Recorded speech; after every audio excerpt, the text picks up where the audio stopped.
ॐ अज्ञानतिमिरान्धस्य ज्ञानाञ्जनशलाकया चक्षुरुन्मिलितं येन तस्मै श्रीगुरवे नमः। श्रीचैतन्यमनोभीष्टं स्थापितं येन भूतले स्वयं रूपकदा मह्यं ददाति स्वपदान्तिकं।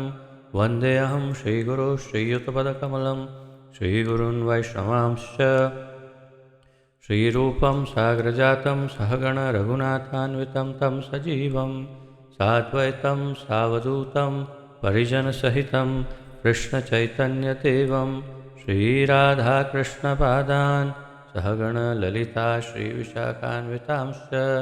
हे कृष्ण करुणा सिन्धु दीनबन्धो जगत्पते गोपेश गोपिकान्त राधाकान्त नमोऽस्तुते।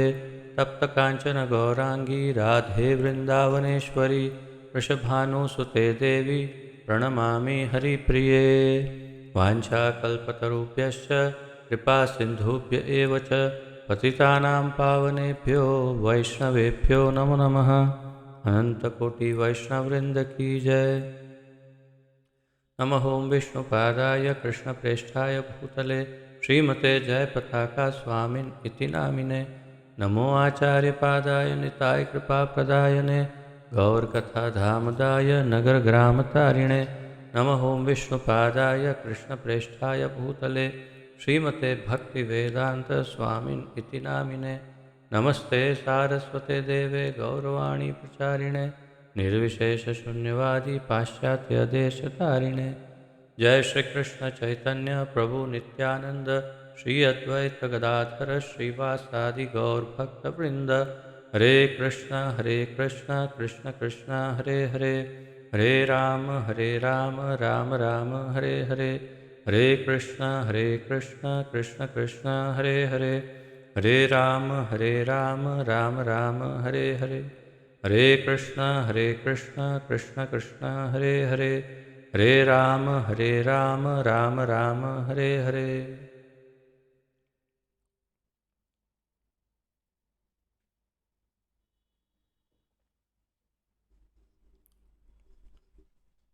आप सबका बहुत बहुत स्वागत है आज के इस अत्यंत दिव्य और महत्वपूर्ण कार्यक्रम में, इसके अंतर्गत जैसा कि आप जानते हैं हम सम्मिलित रूप से श्रीमद् भगवद गीता यथारूप का अध्ययन कर रहे हैं।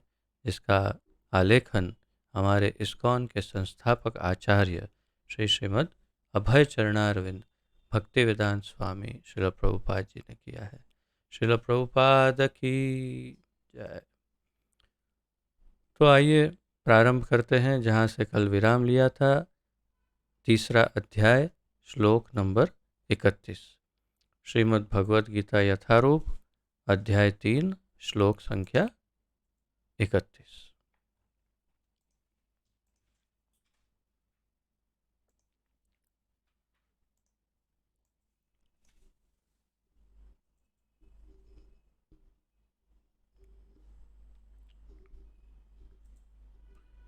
ये मे मतमिदं नित्यम् अनुतिष्ठन्ति मानवाः श्रद्धावन्तो अनुसूयन्तो मुच्यन्ते तेऽपि कर्मभिः।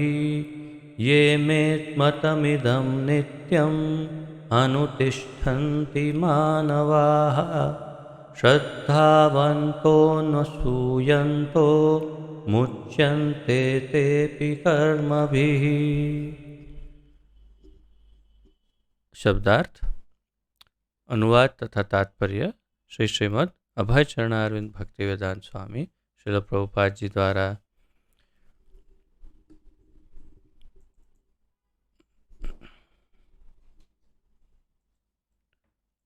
ये जो मैं मेरे मतम आदेशों को इदम इन नित्यम नित्य कार्य के रूप में अनुतिष्ठन्ति नियमित रूप से पालन करते हैं मानवाः मानव प्राणी श्रद्धावंतः श्रद्धा तथा भक्ति समेत अनसूयन्तः बिना ईर्षा के मुच्यन्ते मुक्त हो जाते हैं। ते वे अपि भी कर्म भी ही सकाम कर्मों के नियम रूपी बंधन से। अनुवाद: जो व्यक्ति मेरे आदेशों के अनुसार अपना कर्तव्य करते रहते हैं और ईर्ष्या रहित होकर इस उपदेश का श्रद्धापूर्वक पालन करते हैं, वे सकाम कर्मों के बंधन से मुक्त हो जाते हैं।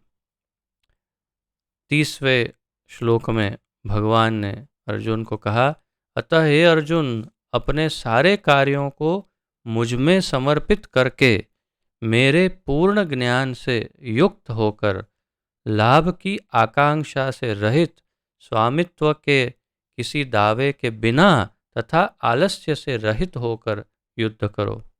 हमने देखा था 5 इसमें मुख्य पॉइंट्स हैं, 5 इंस्ट्रक्शंस, 5 निर्देशन दिए कि अपने कार्यों को मुझ में समर्पित करो, पूर्ण ज्ञान से युक्त होकर, लाभ की आकांक्षा छोड़कर, स्वामित्व का भाव छोड़कर तथा आलस्य को छोड़कर युद्ध करो। अब उसी के अनुसंधान में आगे कहते हैं भगवान इस 31वें श्लोक में, जो व्यक्ति मेरे आदेशों के अनुसार अपना कर्तव्य करते रहते हैं और ईर्ष्या रहित होकर इस उपदेश का श्रद्धापूर्वक पालन करते हैं, वे सकाम कर्मों के बंधन से मुक्त हो जाते हैं। तो यहाँ पर एक बात बहुत स्पष्ट हो रही है कि प्रभुपाद जी ने ये क्षमा करें, भगवान ने ये जो निर्देशन दिया अर्जुन को, 30वें श्लोक में उन्होंने डायरेक्टली अर्जुन को निर्देशन दिया और 31वें श्लोक में इस निर्देश को पूरी मनुष्य जाति को दे दिया। 30 में अर्जुन को कह रहे हैं और 31 में उसे पूरा खोल करके, ओपन करके पूरे विश्व को यही आदेश दे रहे हैं। अर्थात यहाँ पर स्पष्ट हो रहा है कि ये भगवद गीता जो है वो केवल अर्जुन के लिए नहीं है। कुछ नास्तिक कभी कभी ये तर्क करते हैं कि भगवद गीता क्यों पढ़े, वो तो अर्जुन को बताई थी, अब हम तो अर्जुन है नहीं, हम तो युद्ध में है नहीं, हम सुन के क्या करेंगे। तो ये उसका उत्तर है कि भगवान ने 30वें श्लोक में तो अर्जुन को कहा कि तुम ऐसे ऐसे ऐसे करके युद्ध करो, और फिर उसी इंस्ट्रक्शन, उसी निर्देश को उन्होंने सारी मनुष्य जाति को दिया है, ये स्पष्ट किया और कहा, जो व्यक्ति मेरे आदेशों के अनुसार कर्तव्य करते रहते हैं और ईर्ष्या रहित होकर इस उपदेश का श्रद्धापूर्वक पालन करते हैं। तो एक तो उनका आदेश पालन करना है भगवान का, और उनसे ईर्ष्या रहित होकर, भगवान से ईर्ष्या रहित होकर इस उपदेश का, जो उपदेश अभी दिया, अर्जुन को दिया लेकिन सबको दिया, इस उपदेश का श्रद्धापूर्वक पालन करते हैं, वे सकाम कर्मों के बंधन से मुक्त हो जाते हैं। और इतना ही नहीं, जो निर्देशन का पालन करते हैं वे सकाम कर्मों के बंधन से मुक्त भी हो जाते हैं। तात्पर्य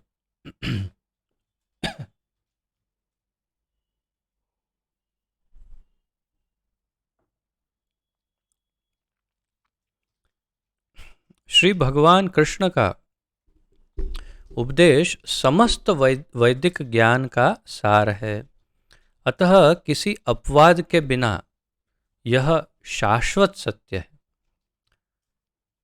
प्रभुपाद जी कह रहे हैं कि भगवान श्री कृष्ण का जो उपदेश है वो समस्त वैदिक ज्ञान का सार है। शंकराचार्य ने भी, हमने देखा श्री श्रीमद् आदि शंकराचार्य ने जो महात्म्य लिखा भगवद गीता में, उसमें भी कहा कि सर्व उपनिषदों गावो दोग्धा गोपाल, तो सभी शास्त्रों का निचोड़ जो है वो भगवद गीता में है। और यहाँ प्रभुपाद जी वही कह रहे हैं कि श्री भगवान कृष्ण का ये जो उपदेश है वो समस्त वैदिक ज्ञान का सार है। अतः किसी अपवाद के बिना यह शाश्वत सत्य है। अपवाद का एक प्रकार से अर्थ यहाँ पर जो किया है वो इस प्रकार है कि इसमें कोई शंका कुशंका, कोई तर्क वितर्क, कोई डाउट कुछ नहीं, एकदम स्पष्ट, एकदम क्लियर। क्या कि ये शाश्वत सत्य है जो भगवान ने भगवद गीता में कहा है, और ये सारे वैदिक शास्त्रों का सार भी है। तो ये सनातन सत्य है, उसमें मानने ना मानने वाली कोई बात ही नहीं है, मानना ही है क्योंकि ये सनातन सत्य है। अब आगे कहते हैं, जिस प्रकार वेद शाश्वत है उसी प्रकार कृष्ण भावनामृत का यह सत्य भी शाश्वत है। जिस प्रकार वेद शाश्वत है उसी प्रकार कृष्ण भावनामृत का यह सत्य भी शाश्वत है। तो कौन सा कृष्ण भावनामृत का सत्य? मनुष्य को चाहिए कि भगवान से ईर्ष्या किए बिना इस आदेश में दृढ़ विश्वास रखे। तो यहाँ पर जो भगवान कह रहे हैं वही रिपीट कर रहे हैं प्रभुपाद जी, और थोड़ा विस्तृत करके समझा रहे हैं कि मनुष्य को ये चाहिए, जैसा भगवान ने कहा कि बिना मेरी ईर्ष्या किए इसे पालन करो, इस आदेश का। और प्रभुपाद जी भी कह रहे हैं कि बिना मनुष्य को चाहिए कि भगवान से ईर्ष्या किए बिना इस आदेश में दृढ़ विश्वास रखे। अब हम थोड़ा सा इस पर चिंतन मंथन कर सकते हैं कि भाई क्यों क्यों कोई ईर्ष्या क्यों करेगा, भगवान से ईर्ष्या? और अश्रद्धा का कहाँ प्रश्न आता है भगवान जो कह रहे हैं उसमें? पर ये हमारी बात नहीं है, हम तो कृष्ण भावनामृत में हैं, हम तो कृष्ण भावना भावित तो हो ही रहे हैं, हम उस प्रक्रिया में हैं, और धीरे धीरे धीरे धीरे हम कृष्ण भावनामृत में आगे बढ़ रहे हैं। परंतु तो फिर ये किसके लिए है? ये उन सामान्य जनता या सामान्य मनुष्यों, सामान्य जीवों के लिए है जो भगवान पर विश्वास नहीं करते। और इतना ही नहीं, नास्तिक भी है। नास्तिक है का क्या अर्थ है? नास्तिकता वास्तव में भगवान के प्रति ईर्ष्या का ही प्रतिरूप है। नास्तिकता भगवान के प्रति ईर्ष्या का प्रतिरूप है। वो शायद स्वयं अपने हृदय में नहीं जानते, परंतु अगर अंदर गोता लगा के देखें तो वो स्वयं समझ जाएंगे कि उनके हृदय में भगवान के प्रति ईर्ष्या ही भरी है। जब वे बोलते हैं तो कृष्ण के, राम और इत्यादि जो अवतार है, नारायण आदि, उनके प्रति बहुत ही अपमान युक्त, बहुत ही निम्न कक्षा की भाषा का इस्तेमाल करते हैं और उनका अपमान करते हैं। क्यों? क्योंकि ईर्ष्या है। इसका एक सबसे अच्छा उदाहरण है हिरण्यकशिपु। प्रहलाद उन्हें समझाने का प्रयत्न करता है कि पिताजी, नारायण जो है वही भगवान है और सर्वव्यापी है, कण कण में है। आप भी वास्तव में, आपके हृदय में भी नारायण है, मेरे हृदय में भी है, और हमारा संचालन उनके द्वारा ही हो रहा है। सर्वेश्वर भगवान तो नारायण ही है। ये सब समझाने का प्रयत्न किया प्रहलाद ने, तो हिरण्यकशिपु ने जवाब दिया कि नहीं, तुम्हारा भगवान जो है वो कायर है, वो अगर हिम्मत वाला है तो मेरे सामने क्यों नहीं आता? असली भगवान तो मैं ही हूँ, मुझे ही पूजना चाहिए, ऐसा करके उसने आदेश दिया इत्यादि। फिर आप तो ऐसे ये कथा जानते हैं। हिरण्यकशिपु जिस प्रकार वास्तव में ईर्ष्या और द्वेष से ग्रसित है भगवान के लिए, उसी प्रकार रावण, उसी प्रकार हिरण्याक्ष, कंस इत्यादि, ये सब भगवान के प्रति ईर्ष्या तथा द्वेष। ईर्ष्या किस बात की? कि उसके पास जो है वो मेरे पास क्यों नहीं है। तीनों लोकों का स्वामी बनने के बाद भी हिरण्याक्ष या हिरण्यकशिपु उनको ये अंदर से जलन है कि फिर भी हम नारायण जैसे तो नहीं हैं, क्यों नहीं है, होना ही चाहिए। और इसके लिए एक ही उसका उपाय है, नारायण का वध कर देंगे तो हम नारायण बन जाएंगे। तात्पर्य यह है कि ये सब भगवान के प्रति ईर्ष्यालु है। सामान्य जीव जितने भी हैं, बल्कि प्रभुपाद जी तो कई बार ये कह चुके हैं, जो भी जीव इस भौतिक संसार में है वो इसीलिए है क्योंकि उसको उसके हृदय में कहीं न कहीं कभी न कभी भगवान के प्रति ईर्ष्या का भाव था।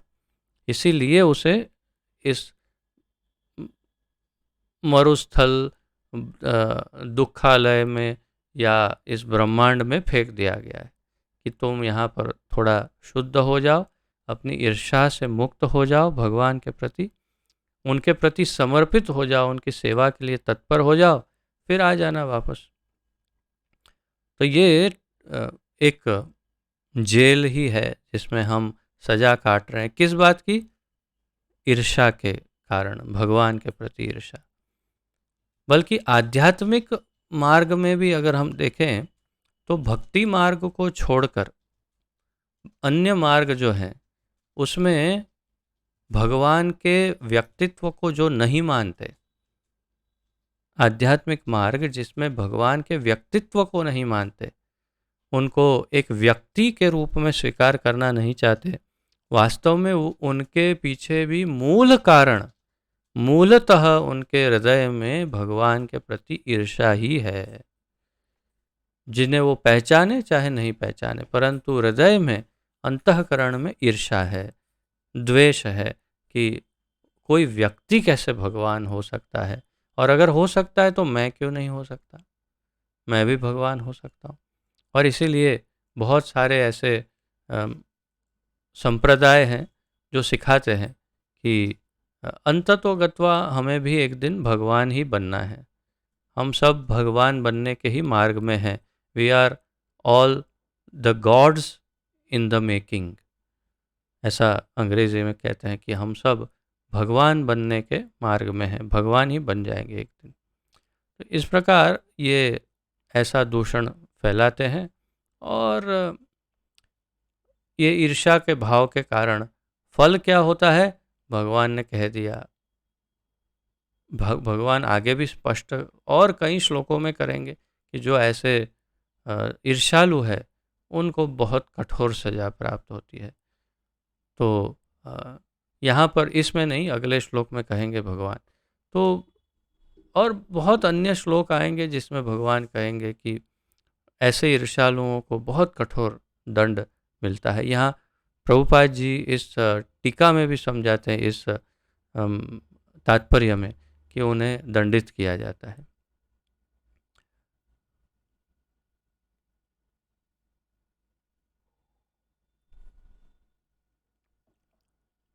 आगे कहते हैं, ऐसे अनेक दार्शनिक हैं जो भगवत गीता पर टीका रचते हैं किंतु कृष्ण में कोई श्रद्धा नहीं रखते।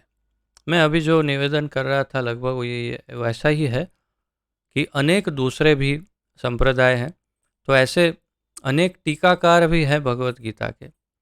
आप कभी अगर मौका मिले, कोई दूसरी भगवत गीता हाथ में आ जाए, आप पढ़ेंगे तो आश्चर्यचकित हो जाएंगे कि कुछ समझ में नहीं आता है, बिल्कुल एकदम कुछ समझ में नहीं आता कि ये क्या क्या लिख रहे हैं, कितना भारी, क्या वो अपनी भाषा का प्रभुत्व दिखाना चाहते हैं, या तो हम संस्कृत भाषा का कैसा अनुवाद कर सकते हैं, परंतु कहीं भी भगवान जो हैं उनका गुणगान नहीं दिखाई देता।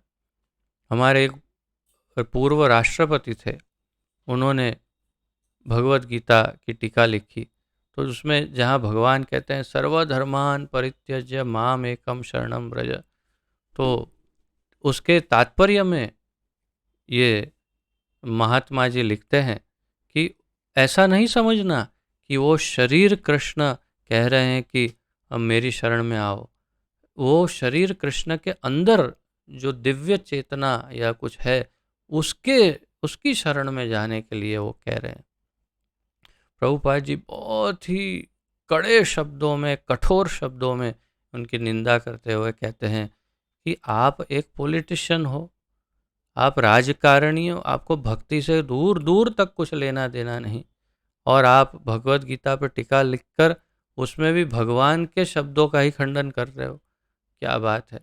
तो ऐसे ऐसे ईर्ष्यालु पड़े हैं कि जो वास्तव में भगवत गीता के नाम पर भी भगवान से ही द्वेष करते हैं और लिखते हैं। कहीं भी पूरी भगवत गीता में भगवान का गुणगान नहीं दिखता है, जबकि स्वयं भगवान बोल रहे हैं उनका गुणगान ना हो तो भगवत गीता किस काम की है।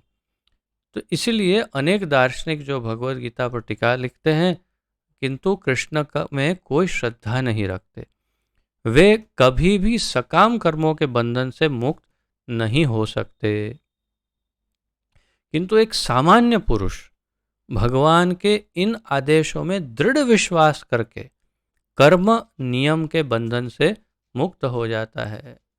वही जो श्री चैतन्य महाप्रभु को दक्षिण भारत में जो एक ब्राह्मण मिले थे, जो इतने पढ़े लिखे नहीं थे, और महाप्रभु ने देखा कि भगवत गीता ठीक से पढ़ नहीं पा रहे हैं, और कुछ कुछ लोग तो कहते हैं कि उल्टा पकड़ा था भगवत गीता, जो भी हो, परंतु ठीक से पढ़ नहीं पा रहे थे वो, और फिर भी पढ़ने का प्रयास कर रहे थे भगवत गीता, और उनके आंखों से अश्रु बह रहे थे।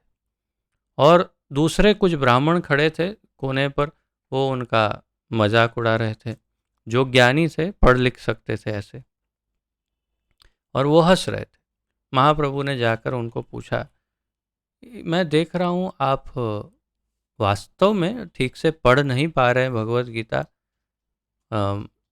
लेकिन मैं ये भी देख रहा हूँ कि आप पढ़ने का प्रयास भी कर रहे हैं और आंखों से अश्रु आ रहे हैं, तो ये किस बात के अश्रु हैं, क्या मैं पूछ सकता हूँ?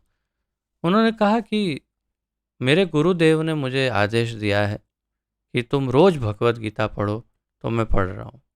दूसरा कि मुझे वैसे तो समझ में कुछ ज़्यादा नहीं आता, परंतु जब मैं देखता हूँ कि भगवान स्वयं अर्जुन के सारथी बने हैं, इतनी करुणा है उनके हृदय में, उनका हृदय इतना कोमल है, इतने भक्तवत्सल हैं कि वे अपने भक्त को कितना प्रेम करते हैं, उसकी कितनी सहायता करते हैं।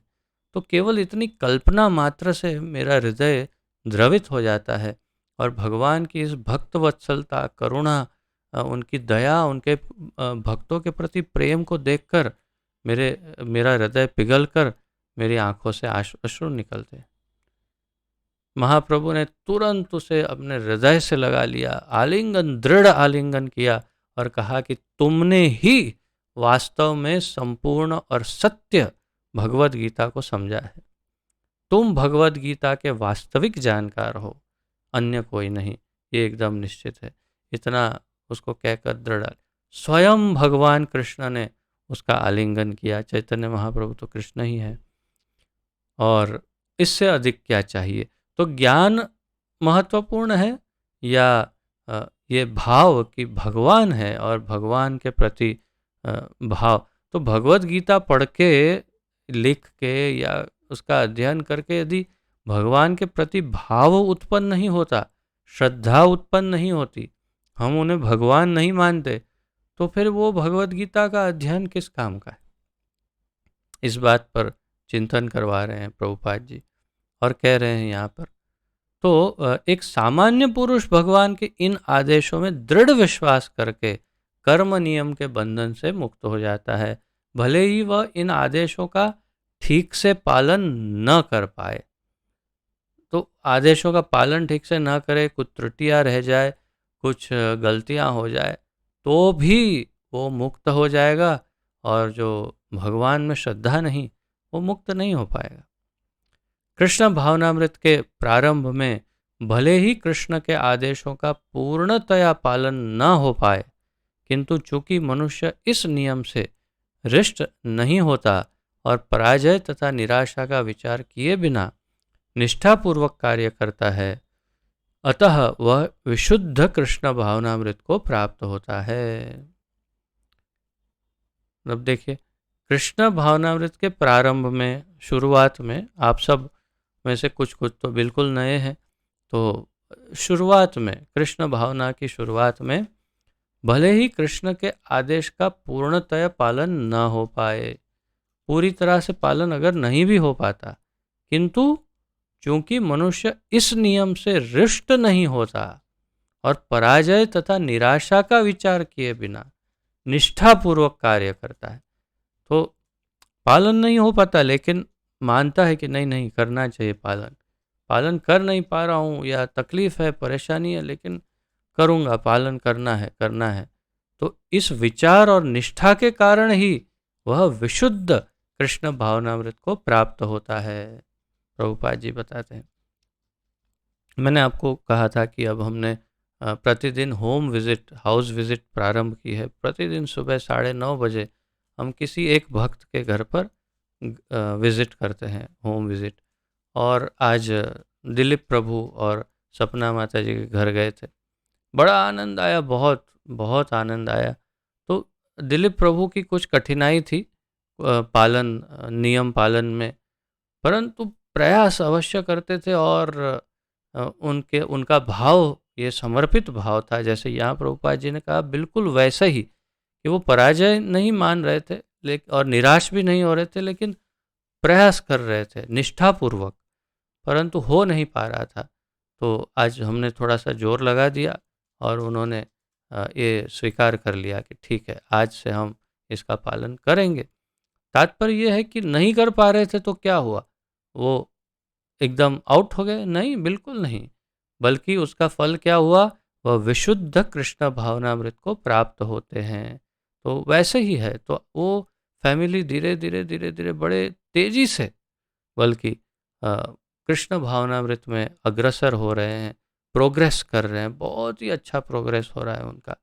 तो इस प्रकार यदि कोई भगवान के प्रति श्रद्धालु है, उनके आदेशों के प्रति श्रद्धालु है, तो भले ही कुछ गलती रह जाए, कुछ कमी हो, लेकिन कभी ना कभी जल्दी ही वो उससे बाहर निकल जाएंगे और विशुद्ध कृष्ण भावना को प्राप्त करेंगे।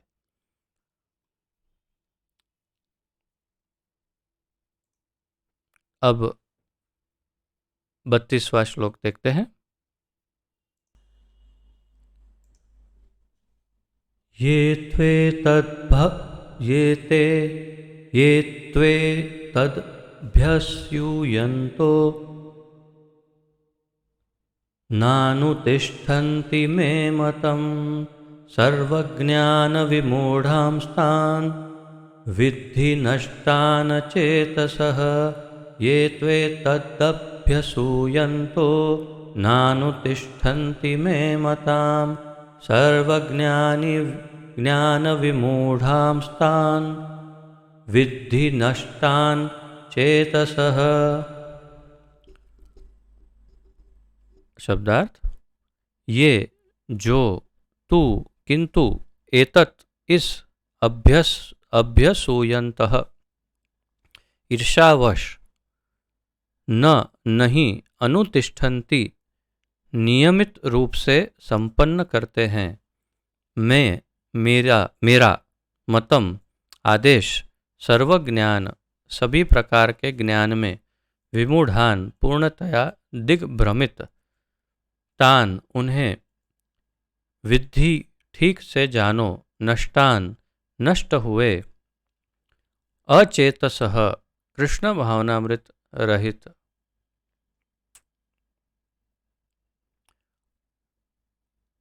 अनुवाद, किंतु जो ईर्षावश इन उपदेशों की उपेक्षा करते हैं और इनका पालन नहीं करते, उन्हें समस्त ज्ञान से रहित, दिग्भ्रमित तथा सिद्धि के प्रयासों में नष्ट भ्रष्ट समझना चाहिए।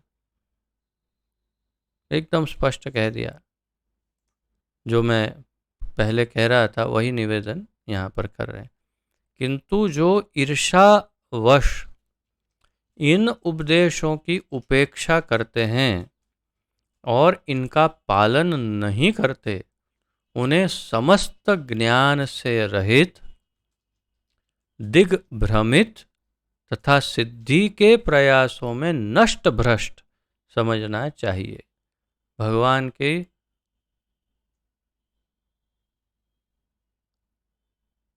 क्रोध, प्रेम युक्त क्रोध का परिचय यहाँ पर हो रहा है। प्रेम युक्त क्रोध क्यों कह रहा हूं? क्योंकि एक क्रोध द्वेष के कारण, ईर्ष्या के कारण होता है, एक का क्रोध प्रेम के कारण हो रहा है। जैसे आज सपना माता जी के बारे में चर्चा चल रही थी कि बच्चे पर क्रोध करते हैं, दूध नहीं पीता है। तो दूध नहीं पीने का जो क्रोध है, उसमें जो भाव है वही भाव यहाँ भगवान के क्रोध का है। क्या भाव है? प्रेम। मूल भाव क्या है? प्रेम।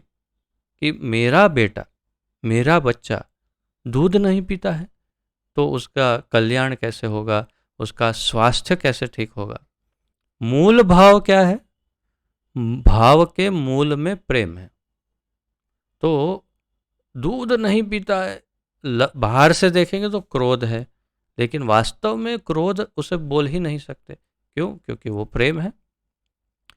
बिल्कुल उसी भाव से यहाँ भगवान क्रोध युक्त एक भाव उत्पन्न कर रहे हैं और कह रहे हैं कि ये व्यवस्था तो भगवान की है ना। सब जो भी दंड मिल रहा है जिसको, वो सब भी तो भगवान ने ही व्यवस्था की है। वो कैसा दंड है? जैसे इसका भेद मैं आपको बताता हूँ। एक कि कोई गुनहगार होता है, उसे कोर्ट के सामने लाया जाता है, कोर्ट उसे दंड सुनाता है, इसको आप कारागार में इतने समय के लिए बंद कर दो। वो कैदी को उसको गुनहगार को भेज दिया जाता है। वो जो जज है, कोर्ट है, वो उस काल कोठरी के बाहर बैठकर कभी रोते हैं या कभी सोचते हैं कि अरे उसको क्या हुआ होगा, उसने ठीक से खाया पिया होगा कि नहीं, या वो कभी बीच में जाके जेलर को फ़ोन करते हैं, अरे उसका मुझे थोड़ा थोड़ा खबर देते रहना, क्या उस ठीक है कि नहीं। ऐसा कभी होता है? 15 दिन के बाद पूछेंगे तो बोले अरे मेरे तो रोज के कितने केस आते हैं, किसकी बात कर रहे हो, कौन सा कैदी, कौन सा गुनहगार, सजा दे दी होगी, बात खत्म, मुझे कोई लेना देना।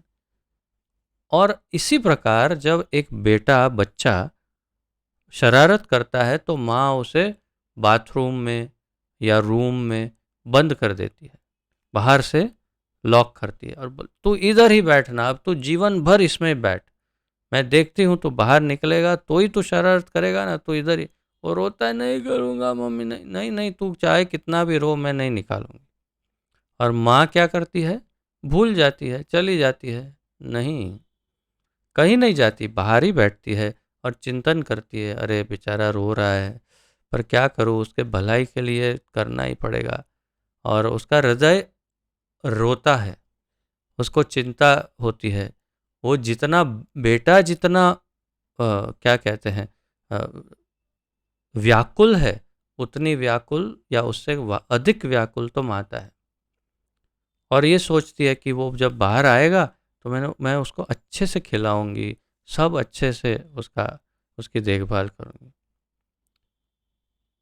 बस ये अंतर है कि वो माता के हृदय में प्रेम है और उस बेटे के कल्याण के लिए प्रेमवश उसे सजा दे रही। भगवान की सजा बिल्कुल उस माता की तरह है। कई लोग पूछते हैं कि भगवान ने ये नर्क क्यों बनाए, इतनी तकलीफ है, यातना क्यों देते हैं भगवान, ये पूरा का पूरा ब्रह्मांड ही क्यों बनाया, हमें तकलीफ क्यों दे रहे हैं। उसका उत्तर बहुत सरल है कि क्योंकि जैसे माँ बेटे को सजा देकर उसका कल्याण करती है प्रेम के कारण, वैसे ही उसी प्रेम के कारण ये हमारे ठाकुर जी भी हमारा कल्याण कर रहे हैं। और इसीलिए कहते हैं किंतु जो ईर्ष्यावश इन उपदेशों की उपेक्षा करते हैं और इनका पालन नहीं करते, उन्हें समस्त ज्ञान से रहित, सारे ज्ञान से उसको रहित, दिग्भ्रमित, दिग्भ्रमित अर्थात रास्ता जो भटक गया हो, दिशा दिशा भूल गया हो, दिशा भूल गया हो। आप समझ रहे हैं कि कोई कहीं जा रहा है और अचानक रास्ता भूल गया, दिशा भूल गया, कौन सी दिशा में जा रहा हूँ। तो ऐसा दिग्भ्रमित तथा सिद्धि के प्रयासों में नष्ट, भ्रष्ट समझना चाहिए। अर्थात यहाँ पर भगवान अपना क्रोध व्यक्त कर रहे हैं कि ये मूर्ख है वो व्यक्ति, उसको क्या होगा, उसको तो सजा ही मिलेगी। तात्पर्य यहाँ पर कृष्ण भावना भावित न होने के दोष का स्पष्ट कथन है, बिल्कुल स्पष्ट है। जो कृष्ण भावना भावित नहीं है उसका जो दोष है उसके बारे में भगवान बता रहे हैं। जिस प्रकार परम अधिशासी की आज्ञा के उल्लंघन के लिए दंड होता है, उसी प्रकार भगवान के आदेश के प्रति अवज्ञा के लिए भी दंड है। अवज्ञाकारी व्यक्ति चाहे कितना ही बड़ा क्यों न हो, वह शून्य हृदय होने से आत्मा के प्रति तथा परब्रह्म परमात्मा एवं भगवान श्री कृष्ण के प्रति, श्री भगवान के प्रति अनभिज्ञ रहता है। अतः ऐसे व्यक्ति से जीवन की सार्थकता की आशा नहीं की जा सकती। बड़े संक्षेप में, बहुत ही संक्षिप्त तात्पर्य में प्रभुपाद जी बता रहे हैं कि भगवान यहाँ पर दंड ही दे रहे हैं, दंड की ही बात कर रहे हैं। परंतु दंड यहाँ पर प्रभुपाद जी लिखते नहीं, परंतु जैसे हम समझ पा रहे हैं कि ये दंड प्रेम का दंड है। जो पिता अपने प्रिय पुत्र या बच्चों को दंड देते हैं या माता जैसे दंड देती है, वैसा प्रेम भरा दंड लेकिन मिलेगा। हजारों लाखों साल तक दंड मिल सकता है, अनेक प्रकार के नरकों में भोग करना पड़ सकता है, परंतु अंततोगत्वा तो उस जीवात्मा का कल्याण ही होगा। और दंड क्यों मिल रहा है? ताकि वो जीवात्मा अन्य जीवों को तकलीफ न दे तथा उसका हृदय निर्मल हो और भगवान की सेवा में वो लग जाए। और वास्तव में भगवान की सेवा में नहीं भी लगे तो भगवान इतनी कुछ परवाह नहीं करेंगे, परंतु अन्य जीवों को तकलीफ न दे वो सबसे ज़्यादा महत्वपूर्ण है और इसीलिए उसे दंड मिलता है। ये मैं आपको सार रूप में बता रहा हूँ जो भाव इसमें है। तो यही बात यहाँ कर रहे हैं प्रभुपाद जी कि कितना ही बड़ा वो व्यक्ति क्यों ना हो, जो अवज्ञाकारी है वो कितना भी बड़ा क्यों ना हो, लेकिन शून्य हृदय होने से, शून्य हृदय अर्थात अंदर संवेदना, भावना, कोई भगवान के प्रति कुछ समर्पण या भाव, प्रेम या अन्य भक्तों या अन्य लोगों के प्रति कोई संवेदना न हो, तो उसे शून्य हृदय कहते हैं। तो वो आत्मा के प्रति तथा परब्रह्म परमात्मा एवं श्री भगवान के प्रति अनभिज्ञ रहता है। भाव ही नहीं, संवेदना नहीं हृदय में, तो वो भगवान को, आत्मा को, ब्रह्म ये सब क्या समझेगा? कुछ नहीं समझ पाएगा। इसीलिए ऐसे जीवन की सार्थकता की आशा उसमें से नहीं की जा सकती। वो सार्थक नहीं, व्यर्थ जीवन है, निरर्थक जीवन है, ऐसा प्रभुपाद जी कहते हैं। अब 33वें श्लोक को देखते हैं।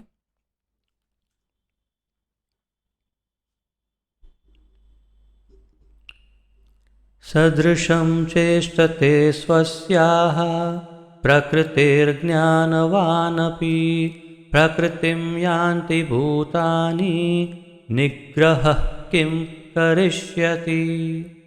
सदृशं चेष्टते स्वस्याः प्रकृतिर्ज्ञानवान् अपि प्रकृतिं यान्ति भूतानि निग्रहः किं करिष्यति।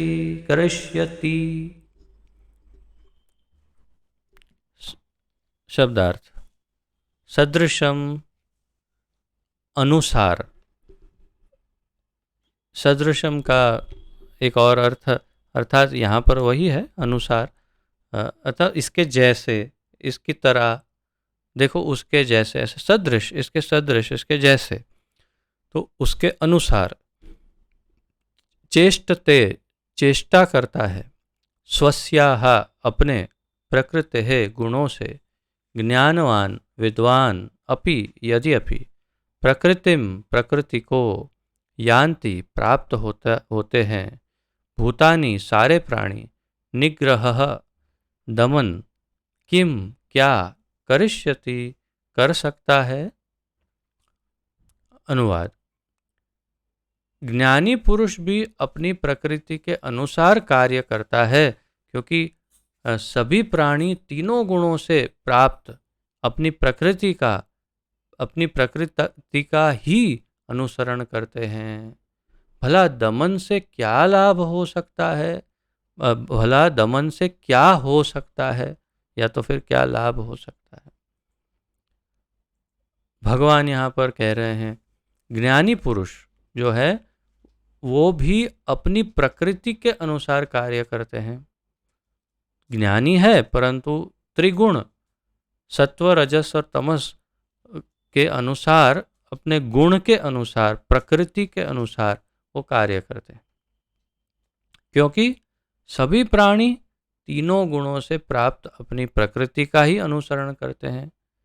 तो जो जितने भी सामान्य जीव हैं वो सब ये तीनों गुणों में से जो प्रकृति, जो अपने सभी प्राणी तीनों गुणों से प्राप्त अपनी प्रकृति, तो तीनों गुणों से जो प्रकृति या जो स्वभाव जो प्राप्त हुआ है उन्हें, जिस प्रकार का स्वभाव, उसके अनुसार काम करते हैं, कार्य करते हैं। जैसे उदाहरण सामान्य शेर, शेर की तामसी प्रकृति है, उसका कार्य है मांस भक्षण करना, अन्यों को मारना, ये उसका स्वभाव है, प्रकृति है जो उसे तीन गुणों के कारण प्राप्त है, तो वो उसी प्रकार कार्य करता है।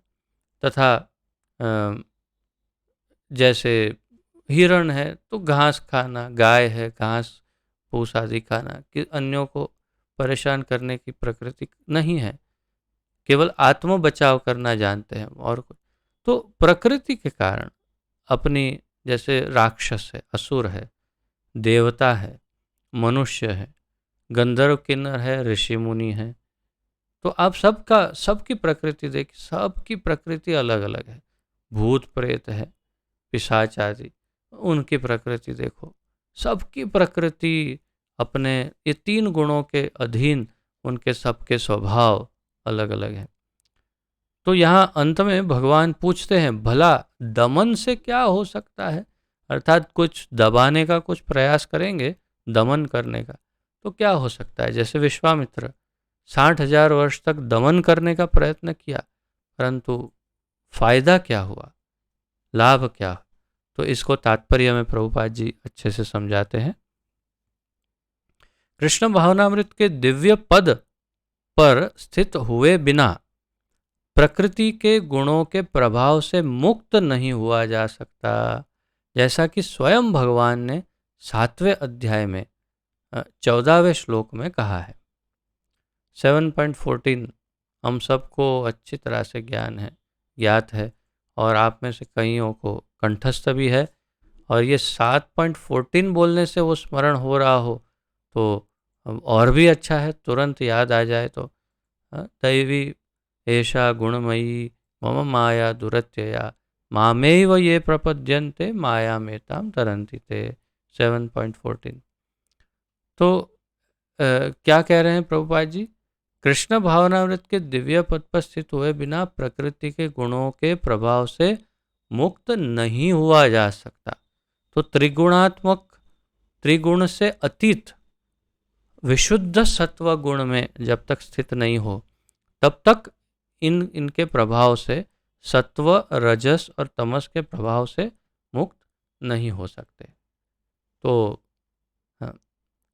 कैसे इन तीनों गुणों से ऊपर उठा जा सकता है, कैसे विशुद्ध सत्व गुण में स्थित हो सकते हैं। कृष्ण भावनामृत के सहारे, कृष्ण भावनामृत के दिव्य पद पर स्थित हुए बिना प्रकृति के गुणों के प्रभाव से मुक्त नहीं हुआ जा सकता। अर्थात जब तक कृष्ण भक्त नहीं बनता कोई, जब तक भगवान का भक्त नहीं बनता, तब तक वो इन तीनों गुणों से मुक्त नहीं हो सकता। इससे विपरीत जैसे ही कोई भगवान का भक्त बनता है, वो इन तीनों गुणों के बंधन से मुक्त हो सकता है। मामेव ये प्रपद्यन्ते मायाम एताम तरन्ति ते। जैसे ही कोई मेरी शरण में आता है, ये माया से, त्रिगुणमयी माया से, तो उसे तैर के पार हो जाता है बड़ी आसानी से। जैसा कि स्वयं भगवान ने 7.14 में कहा। अतः सांसारिक धरातल पर बड़े से बड़े शिक्षित व्यक्ति के लिए केवल सैद्धांतिक ज्ञान से आत्मा को शरीर से पृथक करके माया के बंधन से निकाल पाना असंभव है।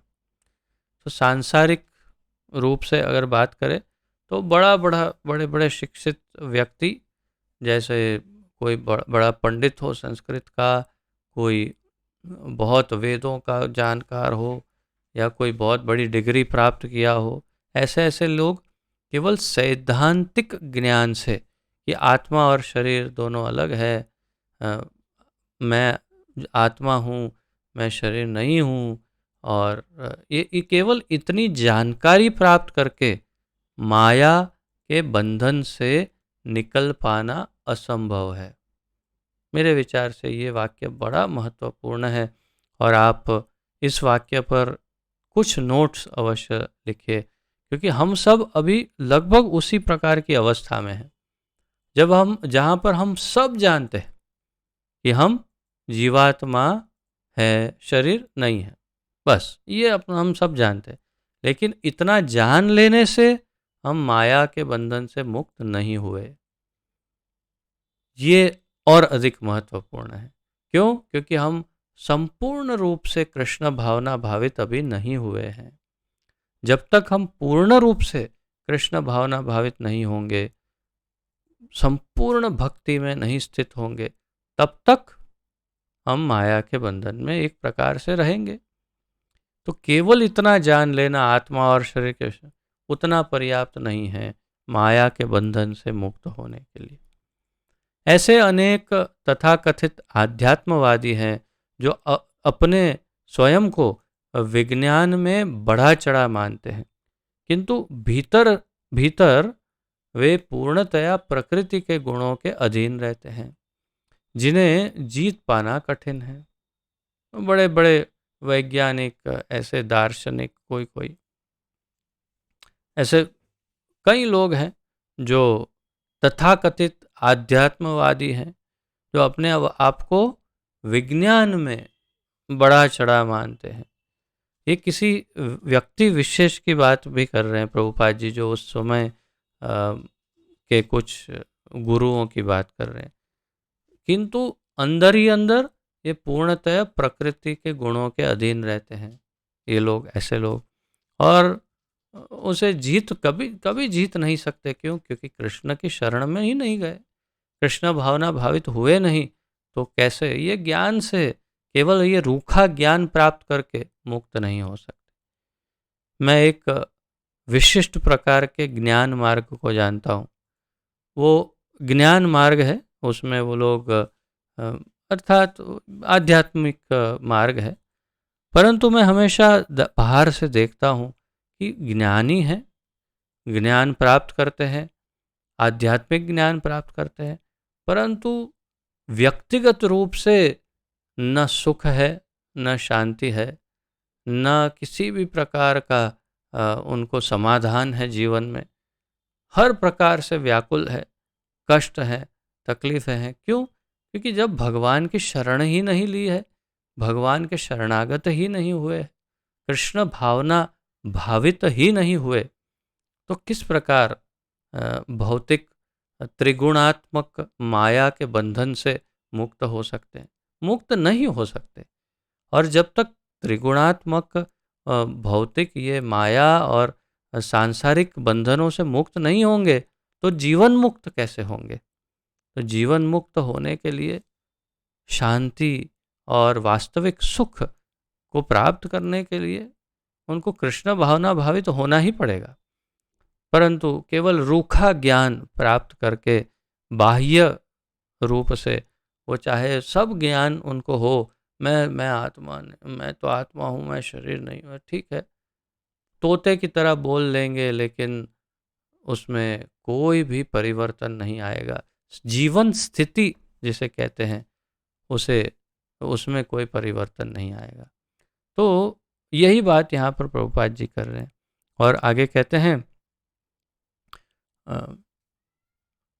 ज्ञान की दृष्टि से कोई कितना ही विद्वान क्यों न हो, किंतु भौतिक प्रकृति की दीर्घकालीन संगति के कारण वह बंधन में रहता है। ज्ञान की दृष्टि से उनमें ज्ञान आ गया हो, बहुत सारा, बहुत विद्वान हो, सब ज्ञान हो। जैसे आपको आश्चर्य होगा, भागवत में पढ़ेंगे, श्रीमद् भागवत महापुराण में जो प्रहलाद का प्रसंग है, उसके उसके पूर्व जो हिरण्यकश्यपु और हिरण्याक्ष वाला प्रसंग, उसमें हिरण्याक्ष का जब वध वराहदेव करते हैं तो उनका जो पूरा परिवार है, हिरण्यकश्यपु और बाकी उनकी माता और हिरण्याक्ष की पत्नी, ये सब लोग, बच्चे जो भी है, सब लोग अत्यंत शोक मग्न हो जाते हैं, शोकाकुल हो जाते हैं। और आपको बहुत आश्चर्य होगा, जिन्होंने भागवत पढ़ी है जैसे विपिन विहारी प्रभु आदि, तो उन लोगों को तो पता होगा कि सबसे बड़ा आश्चर्य यह है कि जैसे भगवान जो भगवत गीता में ज्ञान देते हैं, वो ज्ञान हिरण्यकशिपु अपने परिवार को देता है कि हम तो आत्मा हैं, ये शरीर तो नश्वर है, उसमें क्या शोक करना, मरना जीना ये तो चलता रहता है, जीवन का चक्र है। ऐसा भगवत गीता वाला ज्ञान हिरण्यकशिपु अपने परिवार को, उनकी माता को और भाभी को देता है। और यही हिरण्यकशिपु इतना बड़ा द्वेषी है भगवान का कि आप तो जानते हैं क्या क्या नहीं किया उसने। अपने ही पुत्र को यातना दी सिर्फ इसलिए क्योंकि उसको विष्णु से द्वेष है। तो तात्पर्य क्या है कि ज्ञानी हो जाने से कुछ भी नहीं होता है। ज्ञानी होने से कुछ नहीं होता है। क्या होता है? ये हिरण्यकशिपु का उदाहरण है। इतना बड़ा विद्वान रावण, महापंडित कहते हैं उसको, एक नाम है महापंडित। महापंडित अर्थात सारे वेदों का ज्ञाता। उसने जो शिव तांडव स्तोत्र की रचना की है, उसमें आप देखिए शब्दों का प्रयोग, क्या गजब का उसका ज्ञान है। परंतु ज्ञान का फायदा क्या है? जब हृदय में भगवान के प्रति द्वेष है तो ये सारा का सारा ज्ञान संपूर्ण व्यर्थ है। उसी बात को यहाँ पर कि ज्ञान की दृष्टि से कोई कितना ही विद्वान क्यों न हो, किंतु भौतिक प्रकृति की दीर्घकालीन संगति के कारण वह बंधन में रहता है। दूसरा यह भी है कि कई जन्मों जन्मांतर से माया के बंधन में है, प्रकृति के बंधन में है, इसलिए बाह्य रूप से ज्ञान आ गया परंतु अंदर से स्वभाव में परिवर्तन नहीं आता। कृष्ण भावनामृत उस भौतिक बंधन से छूटने में सहायक होता है। तो कृष्ण भावनामृत हमें उस बंधन से, जो दीर्घकालीन बंधन है, उससे मुक्त होने के लिए सहायता करता है। भले ही कोई अपने नियत कर्मों के करने में संलग्न क्यों न रहे। कोई अपना जो, जैसे आप सब अपना अपना नियत कर्म कर रहे हैं, जो भी वो करते रहो, और फिर भी आप कृष्ण भावना भावित हो, और फिर भी आप बंधन से मुक्त हो जाएंगे। अर्थात आप संसार में रहकर भी केवल कृष्ण भावना भावित होने से आप जीवन मुक्त हो सकते हैं। इसमें कोई आश्चर्य नहीं, कोई दो राय नहीं है।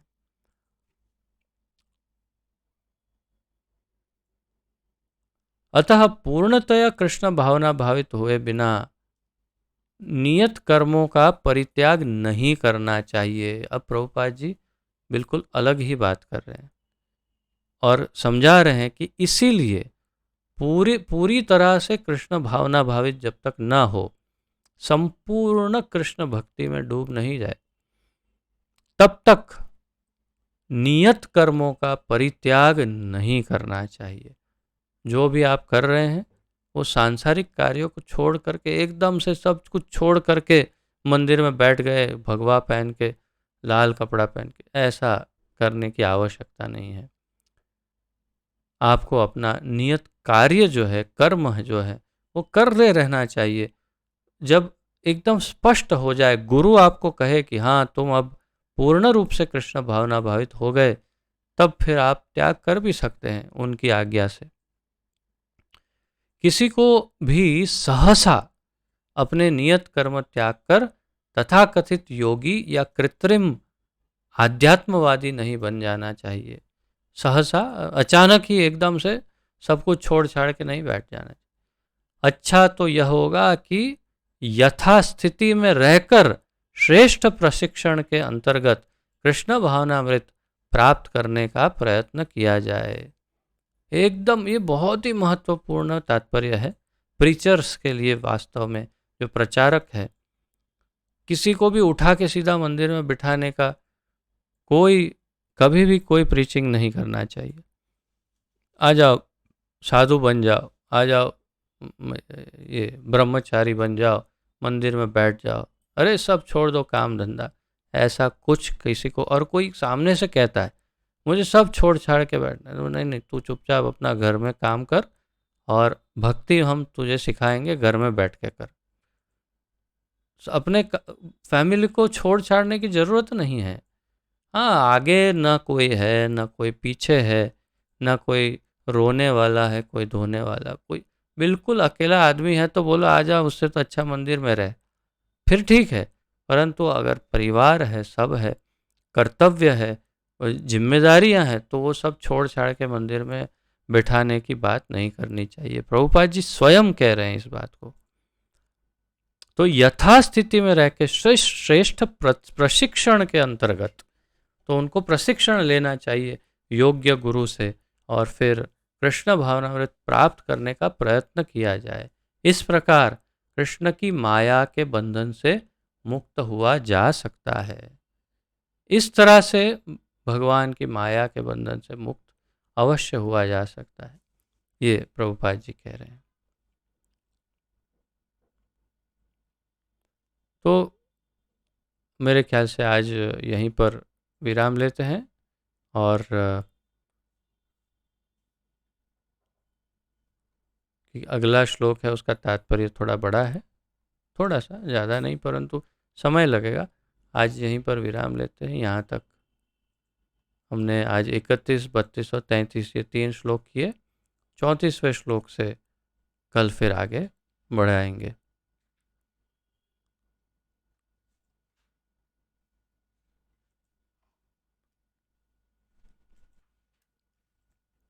तो आज जो चर्चाएं हुई उसके अनुसंधान में यदि कोई प्रश्न आदि हो तो अच्छा, तो कोई प्रश्न आदि हो, सुझाव कुछ टिप्पणी तो प्रस्तुत कर सकते हैं।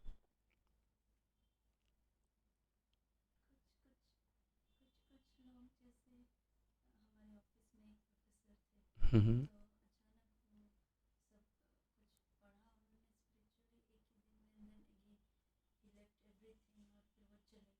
हम्म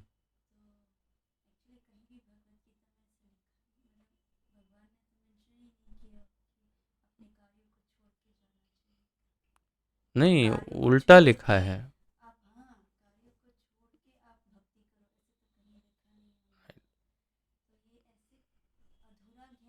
अधूरा नहीं, मिस डायरेक्टेड है।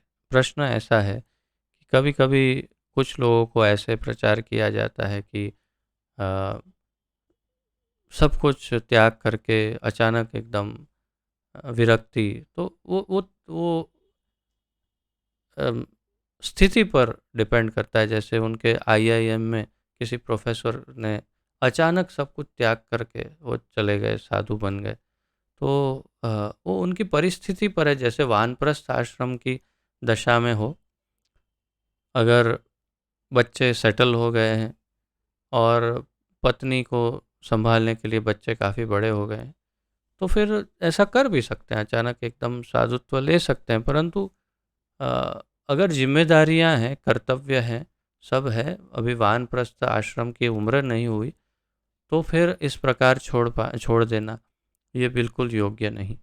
और जैसे अ, आप बता रही हो कि भगवत गीता में लिखा नहीं, बल्कि भगवत गीता में आगे हम पढ़ेंगे कि संन्यास आश्रम से श्रेष्ठ कर्म योग है।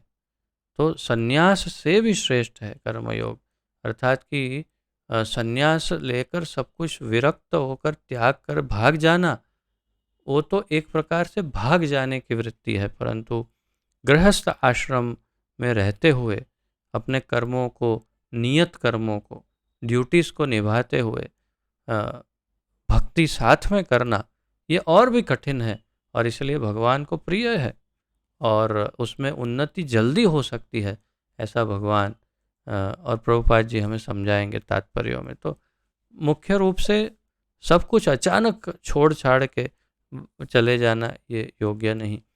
जैसे ब्रह्मचारी बनना, तो जैसे कुछ कॉलेज के स्टूडेंट्स, नवयुवक अचानक मंदिर में ज्वाइन हो जाते हैं, परंतु उनको अपने माता पिता को ये समझाना चाहिए और अपने आप को भी कि हम ब्रह्मचर्य आश्रम को स्टूडेंट लाइफ की तरह ले रहे हैं और अध्ययन आदि करके जब गृहस्थ जीवन के लिए तैयार हो जाएंगे तो हम हो सकता है शादी करके वापस लौट भी जाएंगे और तब फिर हम परिवार में ही रहेंगे एक साथ। तो हम एक स्टूडेंट की तरह, जैसे गुरुकुल में जाता है, ब्रह्मचारी रहता है और अध्ययन करता है, उस तरह से हम मंदिर में जा रहे हैं। उस मनोभाव को समझ करके जा सकते हैं मंदिर में, अध्ययन कर सकते हैं, वापस आ सकते हैं और हर एक आश्रम का सम्मान कर सकते हैं। स्वाभाविक रूप से कोई आकर्षण ही ना हो गृहस्थ जीवन के लिए, तो फिर ब्रह्मचारी लाइफ को कंटिन्यू भी कर सकते हैं। उसके लिए घर वालों की अनुमति भी होनी चाहिए, कोई जिम्मेदारी ना हो सर पर कि हाँ इनकी ये जिम्मेदारी, माँ बाप बेचारे एकदम लाचार है, अ, उनके पास कोई और आधार नहीं, ऐसा ऐसी अवस्था में सब छोड़ छाड़ के भाग जाना ये उचित नहीं है। शास्त्र भी उसका अनुमोदन नहीं करता। तो यही बात है, संन्यास से कर्मयोग ही श्रेष्ठ है। उस प्रकार कर्मयोग भक्ति योग में, भक्ति के साथ कर्मयोग वो श्रेष्ठ है। किसी और का कोई प्रश्न आदि है?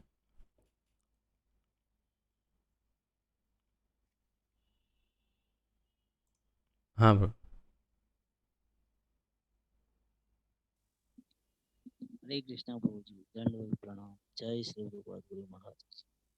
प्रभु जी, ये अभी इसमें जो किया उसमें से तो नहीं है, पर ईर्षा के बारे में ही है। ईर्षा तो कल मेरे भतीजी के साथ बहुत 2 घंटे तक मेरी चर्चा हुई प्रभु जी। लेकिन वो अभी बुद्ध बुद्ध में बुद्धिस्ट जो है, अभी बाबा अम्बेडकर साहब जो है ना, अभी जो जिन्होंने संविधान लिखा, तो वो लोग बहुत ही ईर्षा करते, मतलब अपने देवी देवता के बारे में या भगवान श्री कृष्ण के बारे में। तो अभी उनकी चर्चा इतनी बढ़ रही है, वो लोग बता रहे हैं कि सारे शास्त्र तो पहले जला दिए गए हैं, तो ये आया कहाँ से भगवत गीता या भागवत, ये सब ऐसे ऐसी तर्क वितर्क करते हैं। तो हमने बोला कि शास्त्र भगवान ने रचा है और देवपान कृष्ण उन्होंने लिखा है, बोला है, कृष्ण गणपति जी ने लिखा है। बोले ये किसने देखा नहीं, ये क्या नहीं, बोले शास्त्र तो पहले लिखा ही नहीं गया। बोले तो कहाँ से आया ऐसे? ऐसे कई तर्क वितर्क करते हैं, मतलब वो, और बहुत ही ईर्ष्या में है वो लोग, अभी बहुत नमाम प्रचार कर रहे हैं। नमाम दुष्कृतिनो मूढ़ा प्रपद्यन्ते नराधमा मायया क्या है, अ, म, माया में थी। नमाम दुष्कृतिनो मूढ़ा प्रपद्यन्ते नराधमा, और क्या है आगे, what is that, just search. मायया अपहृत ज्ञान आसुरीम भावम आश्रिता मायया अपहृत ज्ञान, अर्थात कि उनके ज्ञान को माया ने अपहरण कर लिया है, हर लिया है।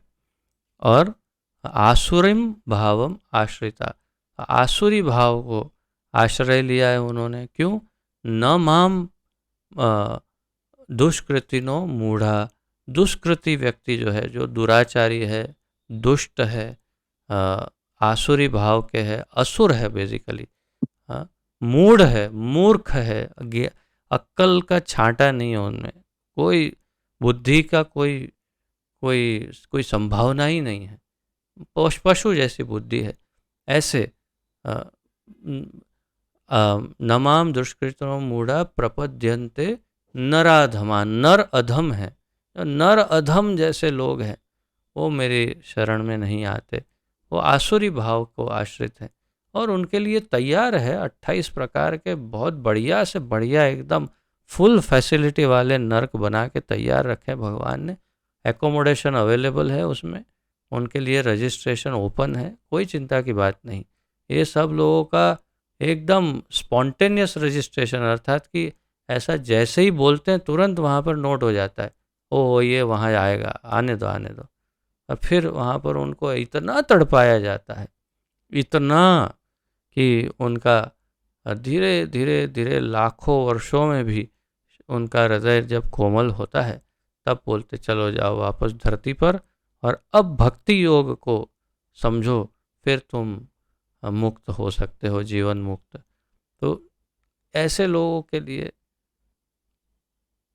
हमें तो वास्तव में इनका इनका कुछ इनका न संग करना चाहिए, न इनका श्रवण करना चाहिए, इन लोगों के साथ चर्चा भी नहीं करनी चाहिए। वास्तव में भगवान की बात माननी चाहिए। भगवान ने जो कहा है, अभी जो हमने दो चार श्लोक देखे, 25 से लेकर के 28 तक के श्लोक में, और फिर अंत में 18.67 में भी जो भगवान कहते हैं, इन लोगों को प्रीचिंग करने का कोई प्रश्न ही नहीं। ये उस कैटेगरी के, उनको वास्तव में प्रीचिंग नहीं करना चाहिए। वो अगर नहीं मानते हैं और भगवान के प्रति इतना कड़वा द्वेष है तो फिर उनको कोई प्रीचिंग नहीं, उनको छेड़ना ही नहीं चाहिए। उनको बल्कि ये बोलना चाहिए तुम बहुत श्रेष्ठ कार्य कर रहे हो, करते रहो। और कभी अगर मैं ऐसे ही सुपरविजन विजिट के लिए कभी नर्क में आया तो तुमको मिल के जाऊँगा, बाकी तुम करते हो करते रहो, मतलब ऐसा बोलना नहीं चाहिए, नहीं तो और भड़क जाएगा। तो हृदय में समझ लेना कि वो उनका स्थान एक ही है, निश्चित रूप से कि उन्हें नरक में सड़ना ही है, क्योंकि जो भगवान का इतना भयानक द्वेषी है उनके लिए क्या कहा जाए। तो ये दुष्प्रचार है, ये मिस डायरेक्शन है, रॉन्ग प्रीचिंग है, ये उनको भ्रमित किया जा रहा है बहुत ही बुरी तरह से। जैसे इस्लाम में करते हैं ना, उनको आत्मघाती जिहाद जिहाद सिखाते हैं, उस प्रकार से इस्लाम कुछ और है, सिखा कुछ और रहे हैं, उसी प्रकार ये भी हमारे हिंदू के जिहादी है, जो भगवान के प्रति द्वेष करना सिखाते हैं। और ये लोग आत्मघाती हैं, वो दूसरों को तो नुकसान पहुंचाए नहीं, वो खुद तो मरने ही वाले निश्चित है। इसलिए ऐसे लोगों से चर्चा नहीं करनी चाहिए, ऐसे लोगों को तुरंत त्याग देना चाहिए। प्रभु जी, मेरा भतीजा जो है ना वो थोड़ी जिज्ञासा वाला, तो उसने प्रश्न पूछे थे, तो इसलिए मैंने उसको जवाब देने का थोड़ा प्रयत्न किया। जो मैंने आपसे अगर सीखा है जिज्ञासा है, अगर हाँ विनम्रता है, हाँ सुनने की तैयारी है, वो अगर नम्रता से सर झुका के सुनने को तैयार है, तो उसको सब प्रीचिंग किया जा सकता है। लेकिन अगर वो केवल सुनाना चाहता है तो फिर उनके साथ चर्चा करने की कोई नहीं प्रभु आवश्यकता जी, नहीं। वो सुनता है। उसने प्रश्न ऐसे किए कि जैसे कि वर्णाश्रम भगवान ने बनाया, बरोबर, 4 वर्ण। तो क्या 4 वर्ण बना के सबको समान क्यों नहीं बनाया, कि ब्राह्मण, क्षत्रिय और वैश्य और शूद्र, तो तीनों को एक कैटेगरी में क्यों नहीं रखे, सबको अलग अलग क्यों बनाया? मतलब वास्तव ऐसे में ऐसे कुछ इसका ये प्रश्न था उसका। ईर्ष्या का भाव है, ये अच्छा। द्वेष का भाव, ईर्ष्या का भाव है कि मैं क्यों उसके समान नहीं हूँ, ये भाव है। हाँ जी, मैंने ये भी कहा कि भगवान ने बताया है कि यही वो उन्होंने श्लोक बोल के बताया उनको मैंने वो क्या उसको मैंने बोला था वो भूल गया, पूरा रिकॉर्डिंग मैंने किया है 1 घंटे का, वो शायद उसमें जो उसके श्लोक है मैं उनको बताऊंगा आपको। और 2 घंटे तक रात को 12 बजे तक हमने चर्चा की, क्योंकि उसकी जिज्ञासा है प्रभु जी, वो जानना चाहता कि नहीं मैं अंदर ये लोग क्या कह रहे हैं और आप लोग क्या बता रहे हो, कि अंकल मुझे वो सुनना है, ध्यान करना है, वो क्योंकि ठीक है। ये लोग ये बता रहे हैं। हम्म, हम्म। अगर वो सुनना चाहता है और सुनता है, तो आप उसे बड़े प्रेम से, बहुत ही कोमलता से, बिल्कुल कठोरता ना हो, एकदम प्रेम से उसे धीरे धीरे धीरे धीरे प्रेम से समझाइए कि अ, बेटा ये वास्तविकता जो है वो ये है, और उसके हमारे पास प्रमाण हैं। अगर कोई कौन देखा, किसने देखा, तो जैसे श्री चैतन्य महाप्रभु ने दक्षिण भारत से जो प्राचीन काल की जो लिपियां, उस प्रकार के वो तालपत्री जिसे कहते हैं, ऐसा ऐसे ब्रह्मा जी के अपने हाथों से लिखे हुए ब्रह्म संहिता ग्रंथ को प्राप्त किया। कौन कहता है वेदों को जला दिया? वैदिक ग्रंथों के कई प्राचीन तालपत्रियां अभी भी वेद व्यास जी के हाथों से लिखे हुए कहीं कहीं पर हमारी सरकार ने उनको रखा है। जैसे यहाँ वृंदावन में एक इंस्टीट्यूट है पूरी, जिसमें हमारे गोस्वामियों द्वारा लिखित और उससे भी प्राचीन काल के जो आलेखन हैं उनको संभाल संभाल के यहाँ पर वृंदावन में रखा हुआ है। बहुत बड़ी इंस्टीट्यूट है वो, कि जिन्होंने सब रखा है। तो ऐसे अत्यंत प्राचीन काल के शास्त्रों को संभाल के रखा हुआ है, सारे के सारे नष्ट नहीं हुए। दूसरी बात कि श्रुति के माध्यम से पहले शास्त्र एक दूसरे को कहे जाते थे, इसलिए मेमोरी से तो बहुत लोगों के पास ये शास्त्र थे ही। और ऐसा कोई समय नहीं था कि जब सब एक साथ हो गए और एक जगह सब जला दिए, ऐसा नहीं है। इसलिए हमारे पास उपलब्ध है, और भगवान शक्तिशाली है, जले हुए शास्त्रों को फिर लिखवा सकते हैं। वो बोल सकते हैं कि लिखो, मैं फिर लिखवाता हूँ। तो पहले तो ये मानना पड़ेगा कि भगवान है और वो शास्त्र फिर लिखवा सकते हैं। तो इसलिए शास्त्र कभी नष्ट नहीं हो सकते। ये बात उनको समझा सकते हैं आप प्रेम से। और एक उनका एक कहना भी ये था प्रभु जी कि जो कास्ट को लेकर जो पहले ब्राह्मण लोगों ने जो उनको दुराचार किया था, बोले उनको घुसने नहीं ये देते थे। द्वेष है, मैं आपको बता रहा हूँ, ये उनके हृदय में ईर्ष्या है और द्वेष है। और सबसे बड़ी बात यह है कि वो संपूर्ण रूप से देहात्म बुद्धि में फंसे हुए हैं। वास्तव में इनको आध्यात्म से कोई भी लेना देना नहीं है, दूर दूर तक। ये केवल अ, एक एक अपने एक आधार के लिए उन्होंने बुद्धिज़्म को पकड़ लिया है। मुख्य रूप से उनको बुद्धिज़्म से भी कोई लेना देना नहीं। उनको एक ही भाव है, जो आम्बेडकर की बात है, तो उनकी उनका भाव था कि समानता। समानता कैसे? भाई, तुम्हारे ऊपर बहुत सारे अत्याचार हुए बचपन में, तो तुमने सबको एक समान करा दिया। और देखो आप किसकी क्या अवस्था है, किसकी क्या हालत हो गई है। ब्राह्मण नौकरी ढूंढते हुए घूमते हैं, भीख मांगते हैं एक दूसरे से, और जो शूद्र हैं वो किसी कंपनी में मैनेजर डायरेक्टर बन के बैठे हैं। तो बिल्कुल पूरी व्यवस्था को नष्ट भ्रष्ट कर दिया और पूरा संतुलन खराब कर दिया, जो भगवान ने स्थापित किया था करोड़ों वर्षों से, लाखों करोड़ों वर्षों से। जो सही संतुलन था, वो संतुलन केवल 50-100 वर्षों में खत्म कर दिया। केवल इसके कारण कि समानता क्यों नहीं, ये क्यों ऐसा, क्यों इसने अत्याचार किया। कर्मों में मानते नहीं कि मेरे पूर्व जन्म के कर्म हैं, जिसका फल मैं भोग रहा हूँ, वो मानने को तैयार नहीं। उनके हृदय में बस ये है कि मुझे क्यों ऐसा, मेरे साथ क्यों ऐसा। तो भाई, अच्छे कर्म करता तो ब्राह्मण कुल में जन्म लेता, और जो तू ब्राह्मण कुल में जन्म लेता, तो आम्बेडकर जी को गालियां देता। तो तू तू इस कुल में जन्मा क्योंकि तूने ऐसे कर्म पूर्व में किए होंगे। तो भाई उसको स्वीकार करना। लेकिन उनका आध्यात्मिक दृष्टिकोण है ही नहीं, इसलिए उनको समझाना वैसे व्यर्थ ही है।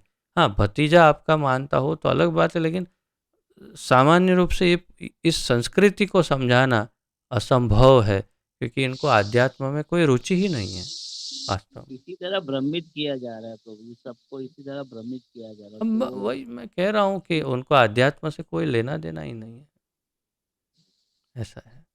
ठीक है, और किसी का कोई यदि प्रश्न आदि ना हो तो विराम लेते हैं।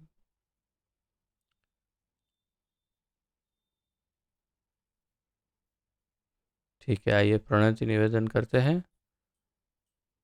पतित पावन जगत गुरु अभय चरणारविंद भक्ति वेदांत स्वामी श्रील प्रभुपाद की जय।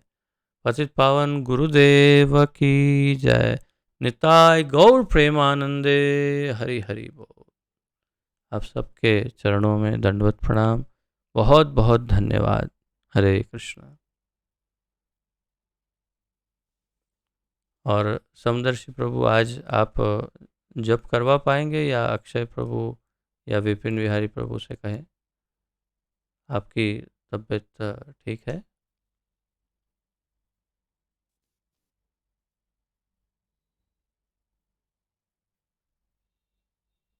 आवाज़ नहीं आ रही है। हरे कृष्ण।